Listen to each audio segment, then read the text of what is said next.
Doctor Yunus না থাকতেন তাহলে দাদারা এবং র মিলে এই বাংলাদেশকে এতক্ষণ বুবুকে নিয়ে গিয়েছেন, বুবুকে যথা জায়গায় বসিয়ে দিয়ে যেতেন। ঠিক না বে ঠিক? ডক্টর ইউনূস ছোট মাঠের খেলোয়াড় নন, তিনি বড় মাঠের খেলোয়াড়। ডক্টর ইউনূস এই দেশের জন্য গর্বের কিনা? গর্বের কিনা?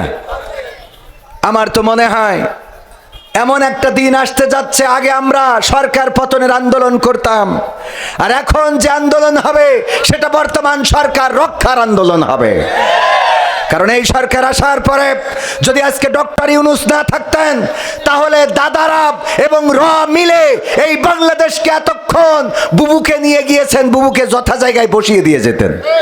ঠিক না বে ঠিক? ডক্টর ইউনূস ছোট মাঠের খেলোয়াড় নন, তিনি বড় মাঠের খেলোয়াড়। এই জন্যে কিছু করা যাচ্ছে না, নির্বাচন হতেই হবে, নির্বাচন হবে, নির্বাচন আসবে, টেনশন করার কিছু নাই।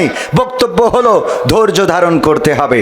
যদি আওয়ামী সরকার এই ছাত্র আন্দোলন না হইতো তাইলে এখন আওয়ামী সরকার ক্ষমতায় থাকতো 2028 সাল পর্যন্ত। ঠিক না বে ঠিক? তো 2028 সাল তো না, 26 সালে নির্বাচন দেবে। এতটুকু ধৈর্য সহজ হচ্ছে না, এত কান্তে আসে, কথা কয় না। হ্যাঁ, বিয়ে তো দেবো, ধানটা উঠুক, ধানটা উঠুক, তাই না?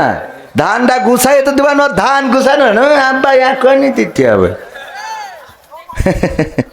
আল্লাহ হেদায়েত নসিব করুন, বলেন আমিন।